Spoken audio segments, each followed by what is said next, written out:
Hi, Dave and Don. This is Manny Marino with Wood Sun LLC out of Minneapolis, Minnesota. And I'm going to spend the next few minutes on this YouTube video walking you through this entire chair, how to put it together. I want to give a special thanks to Don, who reached out to me on Etsy to come up with a custom chair for your retirement. So, Dave, I know you're the one that's going to be putting this chair together. So, here's sort of a profile.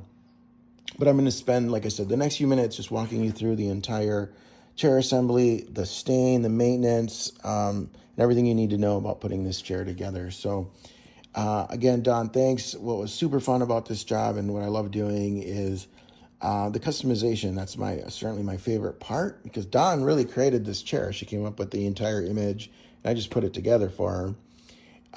And that's what's fun, right? Because I don't do written instructions. You're not going to find that in the box. I always do these videos because there's always something unique to talk about each chair that I make because I don't make the same chair twice, I feel like. So here you go. This entire chair is made out of redwood cedar, and it's stained it's a traditional cherry, right? I use a Varathane cherry. Sorry, small can, big can. And it gives it that really rich red kind of brown tone. It will lighten up because I just stained this and made this chair yesterday. And the entire chair is red cedar. So the nice thing about cedar is that it can certainly be on the out for the outdoors and it holds well to the elements. I know this chair is going to South Dakota. One of the things, though, I do recommend, Dave, is to either cover it or put it away in the winter so it's not constantly wet. The nice thing about cedar, even if it does get wet, it's fine because it's not going to retain water. In the summertime, it repels heat. You could be out in the hot sun all day, and it's never hot to the touch. You can sit right in it, and you'll be just fine.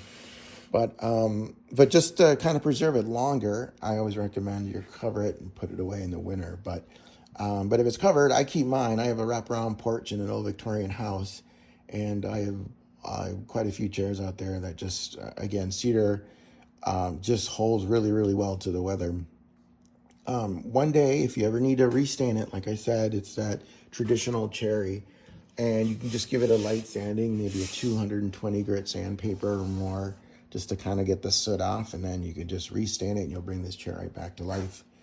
As far as the engraving, pictures, videos can't do justice to it because until you see it kind of personally yourself. But the engravings are about 1/16 of an inch, so that's why it would take a light sanding very easily and still preserve the image. And then what I did do on all the engraving is I put a coat of polyurethane, this Minwax polyurethane. I just sprayed it right the entire bag. Now, this is certainly a preference, Dave, so if you wanted that chair to be like shiny and if you like that look, you can certainly throw an entire can on it. And this thing will be shiny, but again, it's more of a aesthetic look if you like that. And then the last engraving that I did is my logo and brand, where I put it's custom made by me and made for you, Dave, 2025. So cool stuff. Dawn did a great job. I think she's got great taste in the look. And believe it or not, I've made hundreds and hundreds of chairs. Feel free to look at my website, dowoodsun.com, or my Etsy if you do social media, and you're going to see hundreds of chairs. And I don't think I've ever done a natural Vikings logo chair. I've always painted them, but this is cool. This is now my new favorite chair. But I'll put business cards, so please, I want you to tell the entire world, Dave, where you got it. So there's some business cards in there so you can look at all my socials. But anyway, so back to your chair. As I, referencing the chair, this is looking at it's going to be from right to left. You're not going to see it in the video, but I will label everything underneath. And it's going to come in 2 boxes. The back is one entire piece, right? So that goes on last. And you're going to focus first on the base of the chair. So the base will consist of the base, which is 2x6s right and left, along with a 2x6 spacer that goes in the back. And I'll show you that here in a moment. And then your seat slats, 1 through 7. In the back, on purpose, there's like a 1-inch space. That's where the back and tail slide right in. And there's going to be 2, you see right there. you're going to see 2 screws that go on the tail. But that, again, that's the very, very last. Starting with your number Skull Vikings board, number 1. You're just going to, again, walk them through, right? I keep them I butt them up against one another as a reference when you first start off. Just kind of line the bottom of this front board to the bottom of this base, and then just walk it back. You're not going to see it, but on the back, you're not going to see it, but I will mark where this should line up, right? This entire chair is made of, is held together by torque screws, T25 torque screws, and it's all countersunk, right? And so that just means that I'll give you a bit that you'll have and just go flush to the top of each of the boards. This entire chair is held together by 2-inch torque screws, with the exception of 4. They're going to be 3-inch, and that's going to be 2 on each side of this back 2x6 brace, okay? And I'll tape those and label those separately. So 2 on this side and 2 on the other, and then just kind of line them up. So the point is, from 1 through 7, right, you're going to end with a 1-inch gap by design. The next thing that goes on are your front legs, and they go from the back. I'm sorry, from the outside in with the lag bolts. You're going to need a 9/16 socket. 9/16 socket, so it goes lag bolt, washer, lock nut, nut. 9/16 to make your job easier, and you put this together.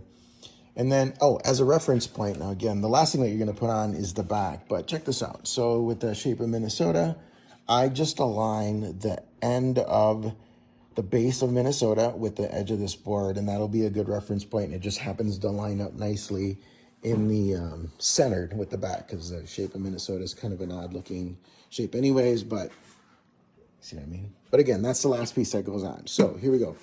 Seat slats, right? So your base, right and left, 1 through 7, with a spacer in between, starting with the level, mark these edges up and then work your way back. Front legs will go on the outside, lag bolts outside in. And then when I take this apart, this is all finger tight, but the lag bolts on the back, I'm going to leave the leg on, so slide it up. There's going to be a 21-inch back brace that goes in between the back legs. And you're going to see that because it's like the only smaller board. The rest of the boards are 24 inches. And then you're not going to see the marking, but just something to be mindful of.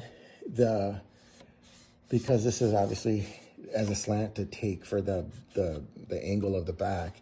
But this does not go all the way to the top of the back leg, and that's by design, because if it did, it's probably about, a quarter of an inch down from the top of the back leg. Because if it were all the way corner to corner, all the way to the top, then this corner of this back brace would not keep the back and the arms even. Does that make sense? It would just be out of alignment. But anyway, so look for the markings. Pretty slick, pretty simple, straightforward. And then the last thing, like I said, then your arms go on, right?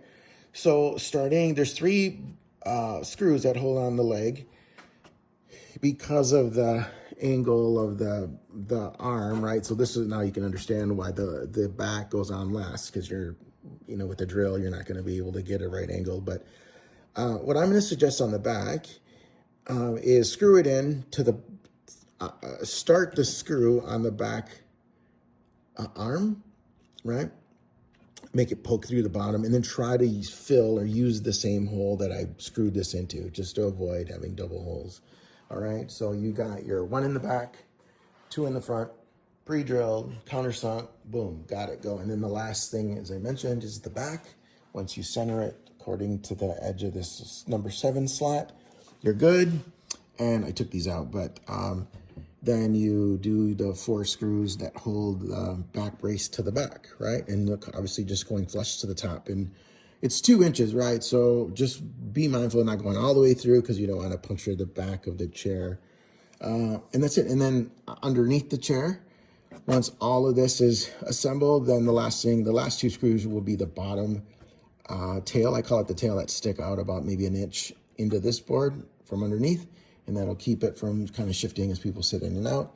And with the nuts, I would say at first, when you put these in, the bolt, washer, lock nut, just keep it finger tight for now, right? Once it's settled, it's flat and secured to the ground, then you can tighten it and you'll be golden. And that's what your chair looks like. And, just giving you kind of a side profile. And I'll send along some pictures too. But I figured that just with like the base or just a profile, you can kind of get the kind of schematics and how this chair is put together. But that's pretty much it, man. It was so much fun putting this together. I get thrilled when I get tasked with a new design.